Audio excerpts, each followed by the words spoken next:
presentation of our numismatic theater. It's been a great lineup, and I'm pleased and honored to present Jeff Shevlin here, and we're going to talk a little bit about so-called dollars.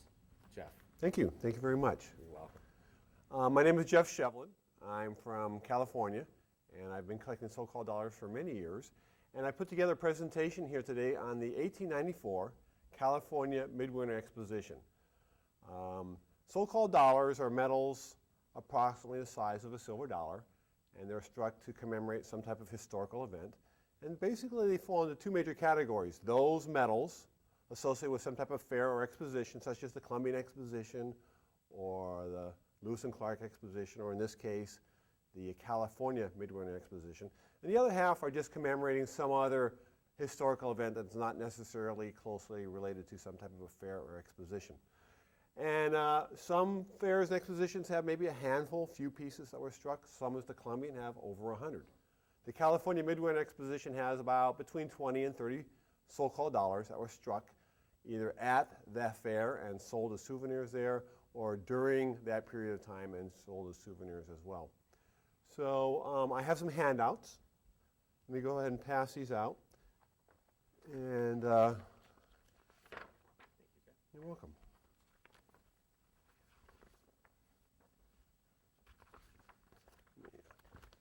There you go.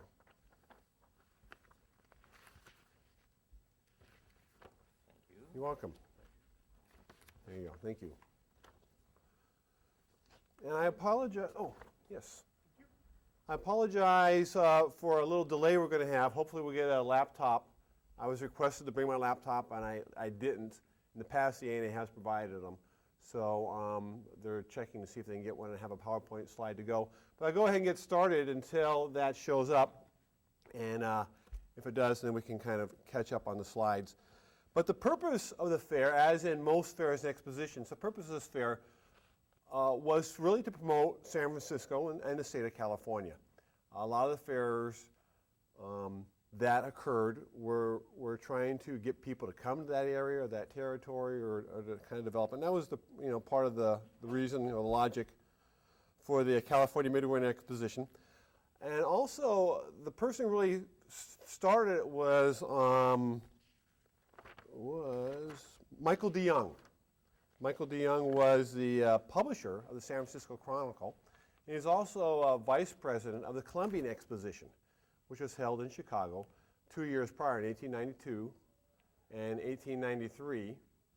And Michael DeYoung's vision was, when that exposition closed down, to take the cream of the crop of the exhibits at that exposition, the best of them, and then to bring them to San Francisco before they took them to wherever they came from. Instead of doing that, send them first to San Francisco. We'll have our exposition there for a year or so, and then they can go back to wherever they came from. So that was his vision, and that's what he did successfully pull off. And he did it in a very short period of time. The Columbian Exposition, actually, they had broke ground and developed that for a period of 6 to 7 years. And when Michael DeYoung presented this to the city of San Francisco, they had like about 6 months to approve the idea, prepare the grounds, and actually have the whole fair. And that's basically what happened. So groundbreaking occurred on August 24th, 1893. More than 100 buildings were completed 6 months later. And attendance was 2,225,000 people. And in San Francisco at that time, San Francisco was the 8th largest city in the nation and had a population of 300,000 people. So a lot of people came to San Francisco to attend this fair, approximately 8 times the population of San Francisco. The city of Chicago, when they had the Columbian Exposition, was called the White City during the Columbian Exposition. San Francisco was nicknamed the Opal City during the California Midwinter Fair. There was a number of books published on so-called dollars. The first real comprehensive book was published in 1953 by an individual by the name of Kenny. In 1963, 2 individuals by the name of Hippler and Kaplan published a book titled So-Called Dollars. And that book was recently reprinted in 2008. Thank you very much. California so-called dollars. So this is my entry piece here. And let's kind of step up to where we were. As I mentioned, here's the publication done by Kenny in 1953, and on the right, the publication by Hippler and Kaplan in 1963, which was reprinted in 2008, last year, and this is what that book now looks like, and it's available, I believe it retails for $50. You can probably find it for a little bit less than that out there on the floor today. And there's about 1,000 different so-called dollars identified in that book. And as I mentioned, about half of them are associated with fairs and expositions, and the other half are just associated with some type of historical event. Several years ago, when I was decided to write a new book on this topic, I actually joined up with Mr. Kaplan, and the two of us were going to co-author an edition at that time. Unfortunately, a few years later, Mr. Kaplan passed away, so I've kind of been working on it on my own since then. The California Midwinter Exposition, this is a picture of the fairgrounds of that exposition. And as you can see, in the center, it has this electrical tower, and all the buildings were built in like a rectangular or square shape around that central area. And this is a drawing or a painting. Most of the photographs that you see will have basically the same look, except all these trees. There were very few trees at the California Midwinter Exposition because they only had 6 months to prepare for it. So the buildings got in place, but all the landscaping and other things, there just wasn't a whole lot of that. As I mentioned, the electric light tower was the central prominent, one of the central prominent attractions at the fair. And it had a pattern of lights that would change. There was some type of a cylinder device in the middle that would rotate and would change the pattern of lights on it. And there was like 3 platforms. And there was a restaurant, I believe, at this platform right here. And this is the highest point. And it had a beam light that would shine out and illuminate areas. And this is a photograph, oh boy, of San Francisco in 1894. And this is the official medal. It's HK 245, and it was struck in brass. And it features a design very similar to the California State Seal. And on the reverse it says, "The Land of Sunshine, Fruit, and Flowers, Souvenir, California Midwinter Exposition, San Francisco, 1894. The Mint did not have an exhibit and did not officially strike medals at the California Midwinter Exposition, as they did at the Columbia Exposition, which was held a year or 2 prior to this. This design is, in my mind, very similar to the official medal from the Columbia Exposition. It had a picture of a building on the obverse and a legend very similar to this on the reverse.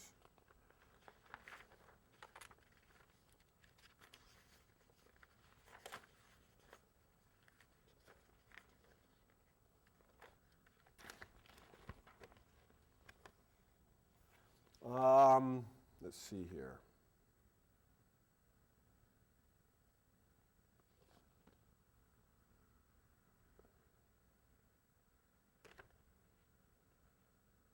Next slide we have is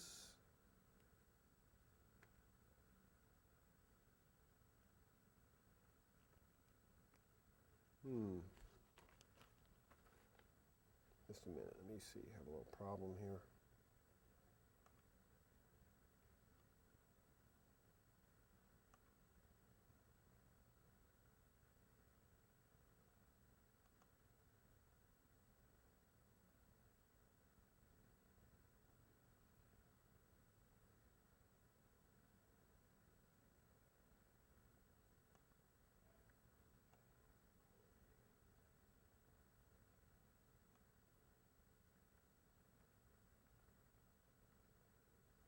Next photo is this is the same official medal as HK 245, but this is an unlisted gold-plated piece. I've seen a handful of these, maybe about, I would say probably about 10 to 15 that probably exist. And it just has a really spectacular, it's well engraved, really good design. It's a high quality piece. And if anybody has any questions on any of these as I'm going through, go ahead and ask me if you have something you'd like to add or contribute to it. That'd be great as well. This is HK 245A. It's very similar to 245. The difference is 245A is really a totally different design. It has rays in the fields up here, and it's signed by Moyse, a die sinker from the San Francisco area. This piece is struck in brass. And is an adaptation of the official state seal.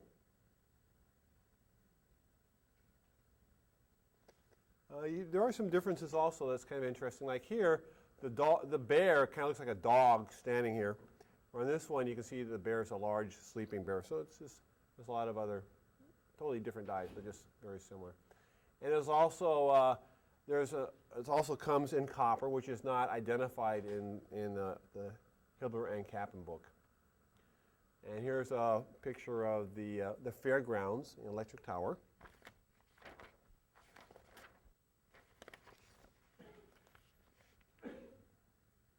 And you can see here that there isn't that much landscaping around here. The electric tower had 3 observation platforms. The lowest at 80 feet had a cafe, which should be at this general area right here. The Bella Vista Cafe was located at the highest, 210 feet. The observation areas offered unprecedented views of the city and Bay Area, and on clear days, even the Farallon Islands, 30 miles out in the Pacific Ocean, were clearly visible. And fair riders rode in an electric tower inside, an electric elevator inside the electric tower. And here's another picture of the fairgrounds.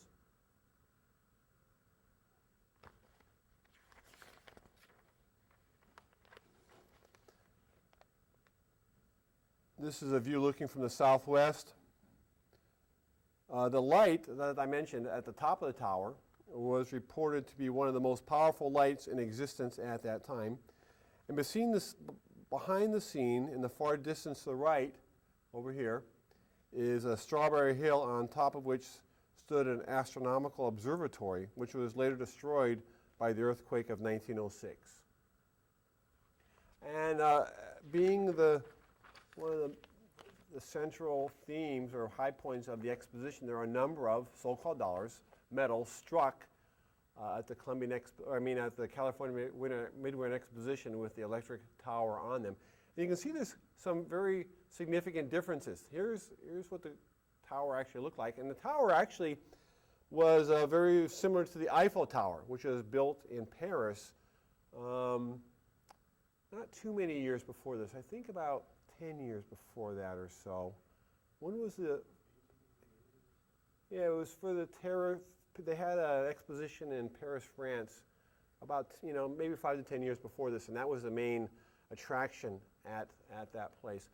And as I mentioned, de Young, when he was putting this on, he was kind of involved with the Columbian Exposition. The Columbian Exposition was planning on having a tower like this as one of the central devices or themes there, and they did not.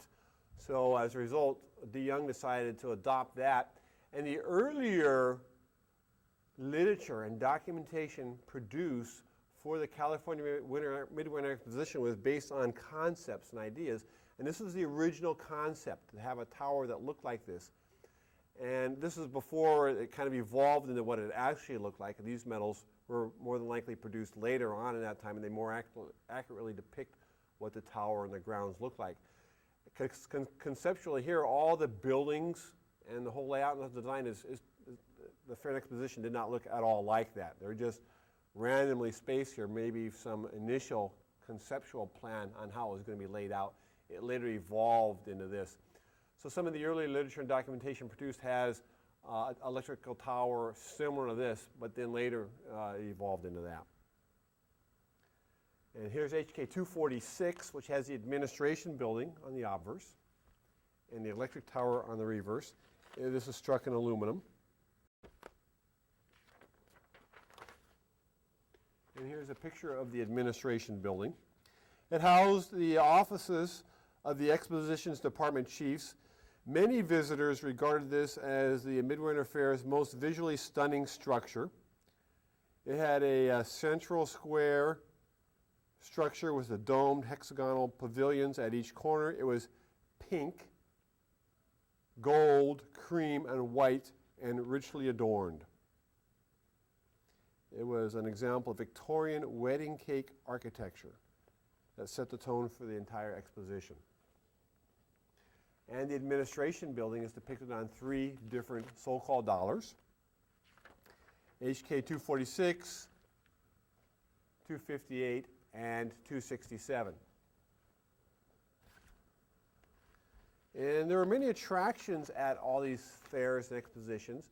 At the Columbian Exposition is where the Ferris wheel first appeared. That was the very first time an attraction like this existed. And it was named the Ferris wheel because that was the person who designed and built it, a gentleman by the name of Ferris. The year following, when they had the California Midwinter Exposition, they decided to have a similar attraction. Well, this one was built by an individual by the name of Firth. So this is referred to as the Firth wheel.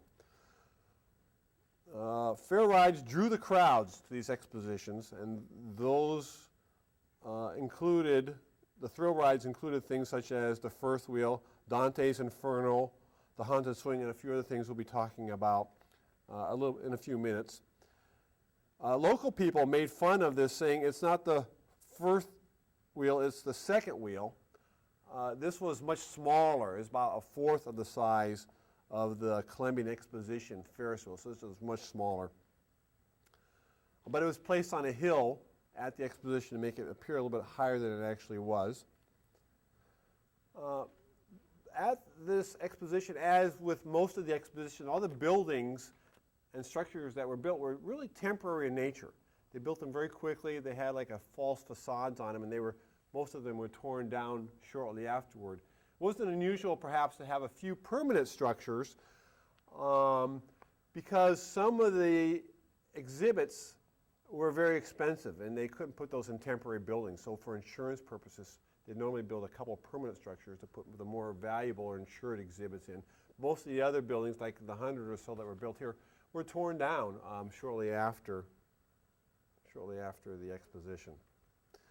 There's some of the things that still do exist from that exposition, from the the California Midwinter Exposition in 1894, is the Japanese Village. So if you've ever been to the Golden Gate Park, and the Japanese Village is still there today. And there's only one so-called dollar struck with the Firth wheel on it. And it's a very, very accurate rendition. And it was paired at this HK 247, which has the administration building on the obverse and the Ferris wheel on the reverse. Here's a photograph of Michael DeYoung, the general director. And to the right here is Michael DeYoung, and here is President Harrison. DeYoung, as I mentioned, is considered the father of the Columbian Exposition. If it wasn't for him, there would have never been a California Midwinter Exposition. He was the vice president of the National Commission for the Columbian Exposition, which was held in Chicago 2 years earlier in 1892 and 1893. As I mentioned, 7 years of planning went into that.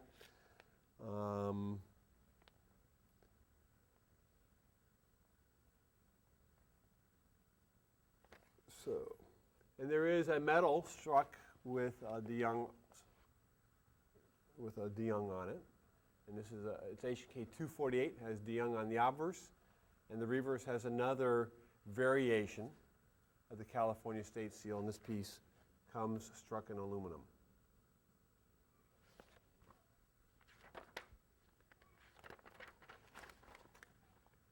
Around the perimeter says Souvenir of San Francisco, 1894. And this is HK 249. It's the Electric Tower State Seal dollar. The obverse is a view of the exposition buildings with the electric tower in the foreground. As I mentioned, this is the design where the electric tower does not look like as it actually evolved into. The reverse is another modification of the California State Seal.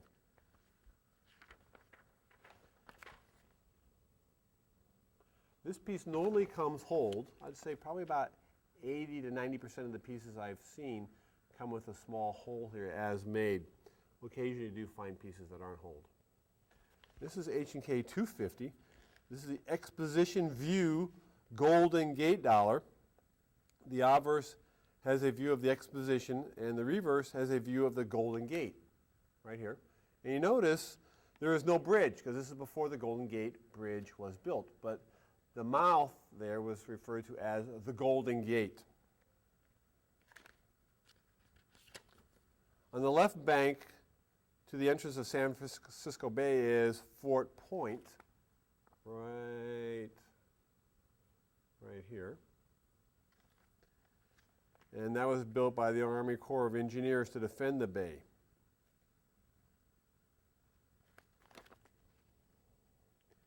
And this is the Mechanical Arts Building. It was the second largest building after the Exposition, measuring 300 feet in length and 160 feet in width, spanning over 1 square acre. It housed the exhibits related to the latest advancements in industrial technology.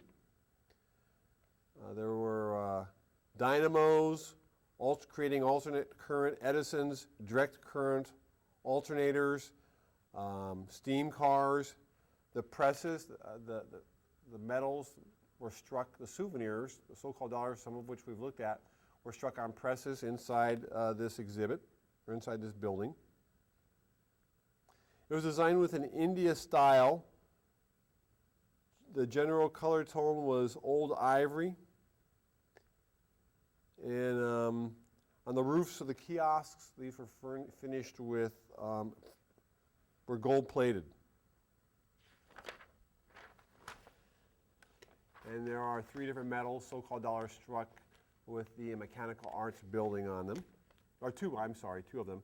And you can see on, for example, right here, these are both paired with this reverse here that says aluminum souvenir stamped in Mechanics Building, San Francisco, California. So they had presses in that building, and they were striking and selling souvenirs there. And these are some of the metals that were struck on the presses in that building at that exposition. This is HK 251, which has the electric tower on the obverse and the Mechanics Art Building on the reverse. This is HK 252, which has the obverse and reverse, as you see, and this is also struck in aluminum. This is 253, another example of the Mechanics Art Building, also struck in aluminum.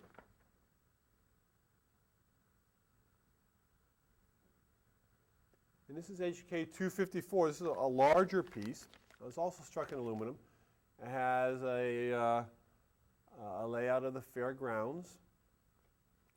And on the reverse, within 5 circles, it has the different buildings, 5 of the different buildings at the exposition. The administration building is in the center there.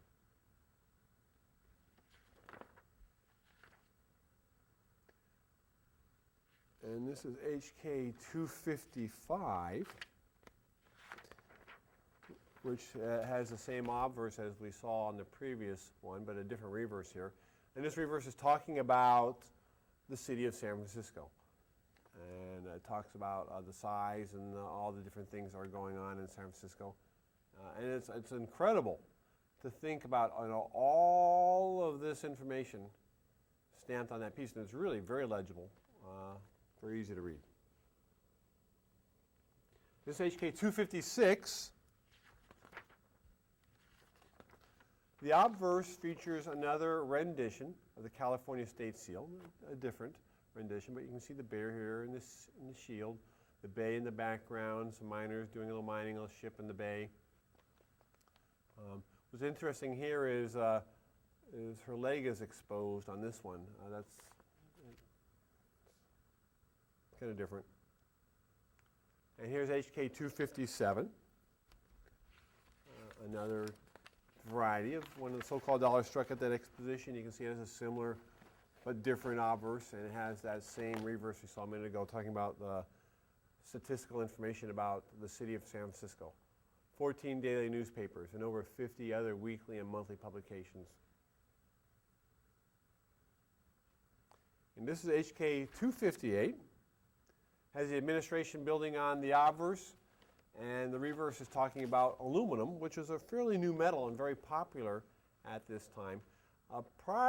Years prior to this, aluminum was very expensive, but they'd figured out how to mass produce it very inexpensively by this time.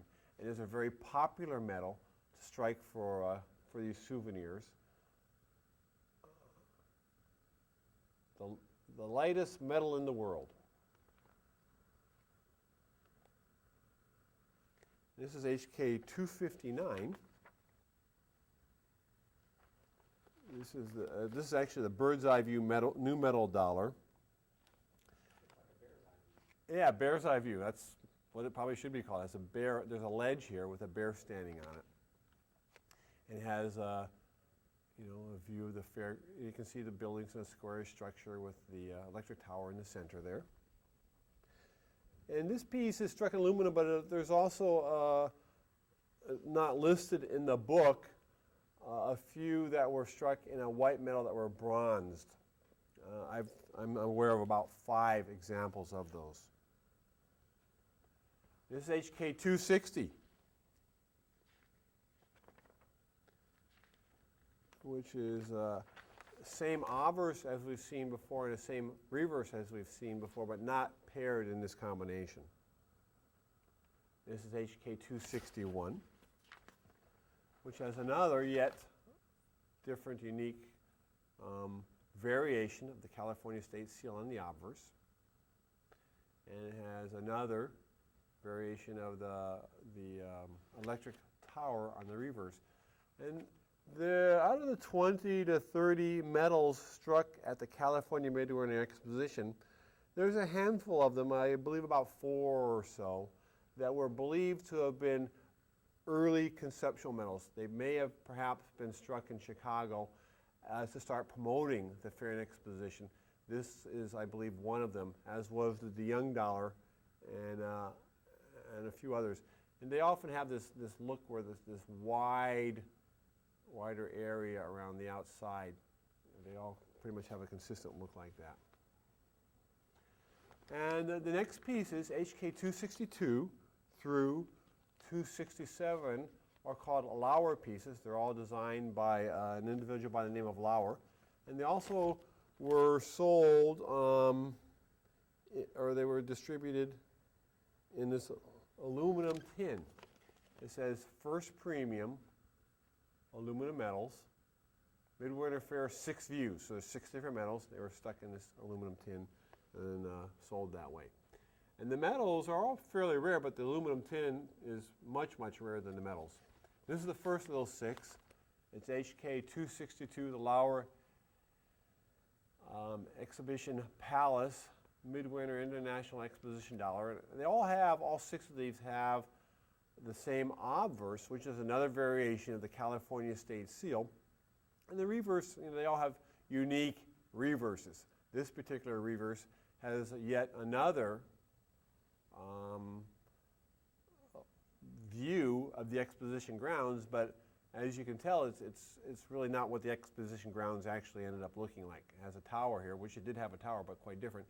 And again, this just had a bunch of buildings kind of randomly appearing out there. And there were buildings that had similar domes and structures like this, but they were just, that's not really how they were laid out.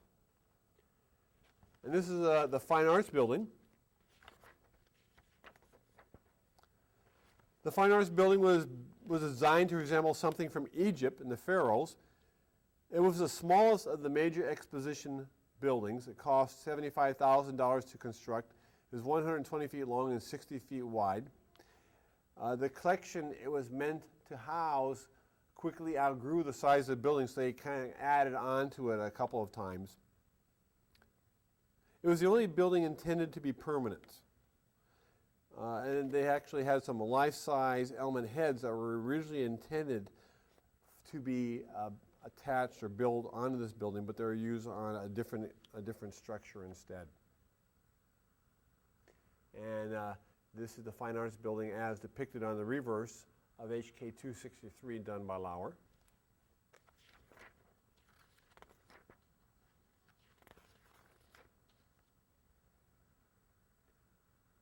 And there's the obverse and reverse of that piece. The next one is HK 264, which has the mechanics building dollar on the reverse. This is also struck in aluminum, as they all were. And here's a picture of the horticulture and agricultural building. It was on the northeast side of the Grand Court of Honor. That's what was referred to as that square structure between the Japanese Tea Garden and the Fine Arts Building. It hosted the floral and aquatic exhibits. It had a mission-style look to it. And also had anything that was live or growing was in here. This is a large glass dome structure so that the sunlight could come in. That gigantic glass dome was measuring 90 feet long, 90 feet high, and 100 feet wide. It had a red clay tile roofs. Yes, it was. This was temporary. If you were to walk up and look at it, it looked like it was maybe made out of marble or whatever the look was, but it was all like a staff type of material that they would, stick up there. In fact, a lot of the statues and other things, maybe along waterfalls, whatever attractions they had, were also built that way, out of that type of material. And here is Lauer's rendition of the Horticulture and Agricultural Building on the reverse.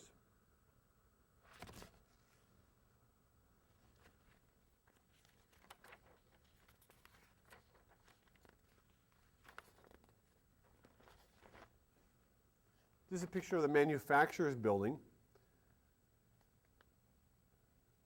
It was the largest building at the fair, and it was also the biggest structure ever built in California at that time.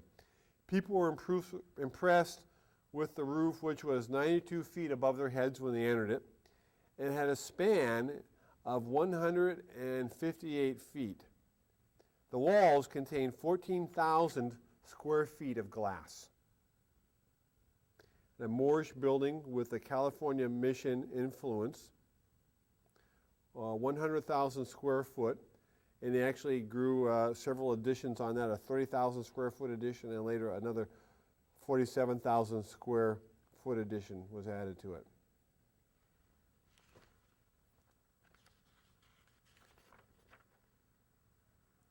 And here is Lauer's design of a rendition of the manufacturer's building, also struck in aluminum. And it's HK 267, and again we see another so-called dollar struck with the administration building on it. Same obverse, California State Seal design of the obverse. And as I mentioned, there are many attractions, midway types of attractions at the exposition. One of them is this feature on the right called the Ball of Gold. This ball represents the total gold mined in the state of California. 2,071 tons, worth over $1 billion of currency at that time. Excuse me. The volume represented 1/6 of all the gold mined in the world from the 16th to 19th century. To represent it was a striking symbol of the natural wealth that created the basis for California's prosperity. Excuse me. Another attraction was Dante's Inferno, up here on the left. It is a predecessor to today's Midwinter Fair places where they have imitations of scary things for people to see. Underlining the experience at Dante's Inferno at the Midwinter Fair was the almost universal belief at that time in the existence of an afterlife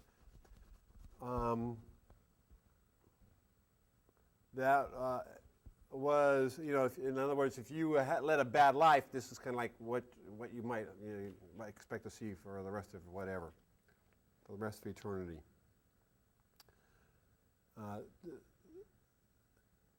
A century later, the fun houses of today are merely humorous imitations of the illustrations that were developed at Dante's Inferno, at a monster's face that you had to enter and to go into.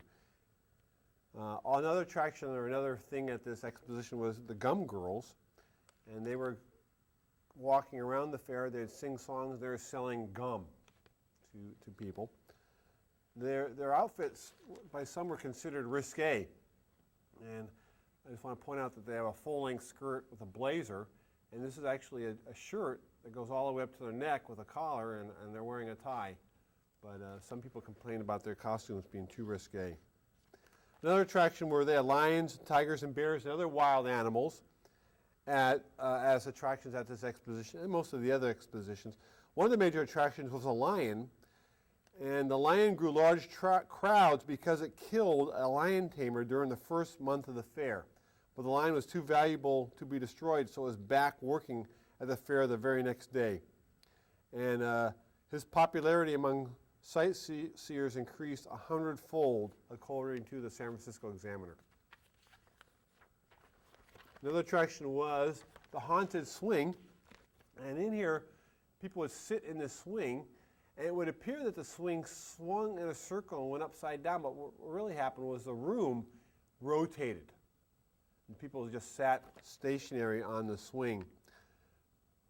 The illustration was so convincing that many visitors emerged from the attraction complaining of being dizzy and feeling faint. There are a number of pieces that are unlisted, not identified in any of the previous books on so-called dollars. This is one of the examples here. This is just another variety of the electric tower, a completely unique die, and the reverse says Sazón de España, the Spanish section at the California Midwinter Exposition, 1894. And that same obverse is also paired with another reverse talking about aluminum. Odorless, tasteless, malleable, ductile. And here's another unlisted piece. This is actually a shell. It says the California Midwinter Fair on the obverse, 1894. Has the administration building and the electric tower and a number of other features. This is obviously a very early design because originally they were going to have a statue on the top of the electric tower, but instead it turned into a light beam. And that concludes my presentation. Does anybody have any questions for me?